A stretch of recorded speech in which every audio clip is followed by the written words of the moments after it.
There's always an opportunity to be a better us for this world, so claim it. It's time to develop me for we.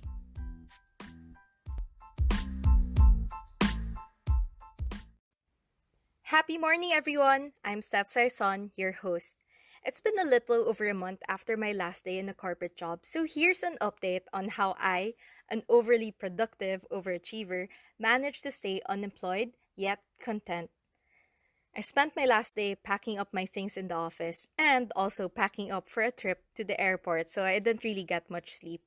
And the goal of this trip was really to relax, not get super constricted to the itinerary. So we even made notes that, okay, this is negotiable. We can skip this if we're really enjoying where we are at. And it was really perfect since on our first day, we had a boat and beach all to ourselves. And we spent almost half of our island hopping tour just lounging around, drinking, and eating coconuts. But of course, knowing myself, that chill mindset didn't last long. I attempted to read in the bus and even the boat, so I got a little bit dizzy. And that's my fault for not being okay to not just do anything and just chill. What's with us wanting to be busy and productive all the time? Why do we pressure ourselves to be so? We're just so attracted to the hustle. The hustle meaning that force to move hurriedly, busy movement and activity. And yeah, that's definitely me. I have some friends who even joke that I embodied the 100 emoji. But come on, we're human. We're not machines. Even machines need to rest. And I'm reminded of this every time I have to keep turning our router on and then off, but of course, needing to give that extra 10 seconds in between to reboot when it would fail me. And it would sometimes get hot when I touch it, but merciless me would just get frustrated and won't let it do its job. And that's just it. We have unrealistic expectations that we can be 100% all the time, but we can't. So be kind to yourself and don't put that unrealistic expectation on yourself. And I just love how God shows this when He rested on the seventh day after 6 days of creation. He didn't have to, but He did. He modeled rest and needing to pace ourselves.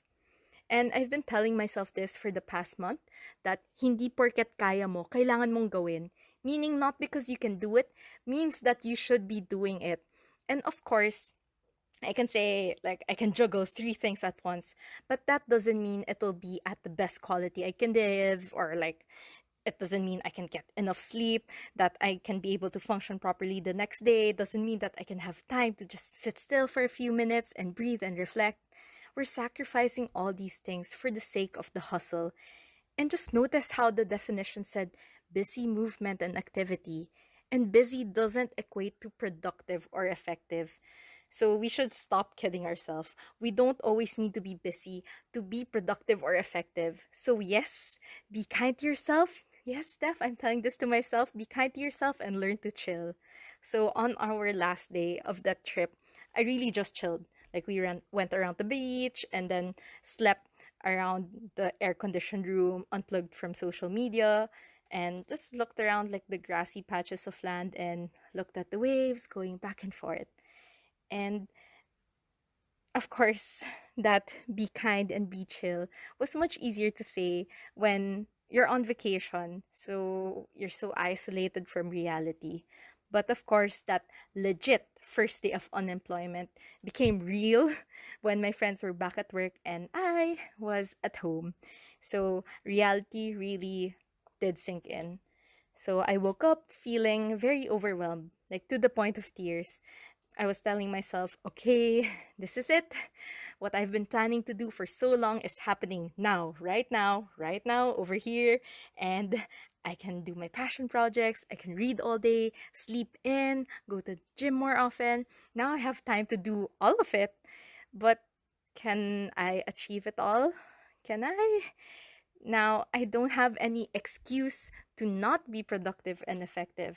I got what I wanted, and time is an abundant luxury now. But before all that negativity brought me to an even lower point, I was so encouraged by this verse I encountered during my quiet time. It's from 2 Timothy chapter 1, verses 6 to 7.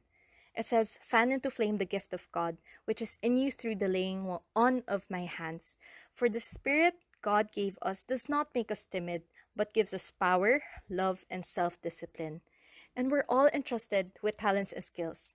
And even time is a gift. We are responsible to fan this little spark to flame so that it becomes a wildfire that's undeniably scorching and visible.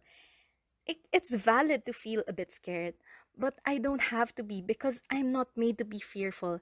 I'm given the spirit of power to get through challenges after challenges, to love, like let this love assure me, and self discipline to continue. And doing passion projects is just that. It definitely needs a lot of self discipline to be setting your own deadlines because you only answer to yourself. People don't really know what you're doing at home because they're all there busy at work or school. It's just so easy to push deadlines and make up excuses, overflow your day with like filler schedules instead of what you really want to be doing. But don't I owe it to myself not to disappoint me? Like, why is it not okay to disappoint others, but it's okay to disappoint yourself? That is truly not being kind to yourself. And sometimes you're the only one placing all those pressures and expectations on yourself when you don't even need to. Again, not because you can means that you should. So make realistic goals and stick to them, but be kind to yourself in the process. We'll discuss realistic yet ambitious goal setting in a few episodes from now, so yay, stay tuned. And lastly, another way to be kind to yourself is not to pressure yourself to start everything so perfectly. I'm not the type to procrastinate, but man, did I procrastinate to start my passion projects. I knew that I didn't have any fancy objects for like flat lace, but I used those little trinkets I found in my room. So, perks of being a hoarder. So, sorry, Mary Kondo. And for this podcast, I didn't buy a microphone, nor did I have soundproofing equipment. So, but I knew that I had to stop the waiting because if I kept waiting and waiting, to just start everything so perfectly, I would have never started this. And maybe this 1 month update that I'm giving to you guys right now would just be filled with regrets instead. So that's a meaty episode. Let's ask ourselves these questions and try to answer. I just have two questions for you guys. The first one, have I been treating myself kindly? How often do I settle to disappoint myself instead in the process of not disappointing others? Then, second, what have I been putting off to do? Is it because I expect perfection for myself?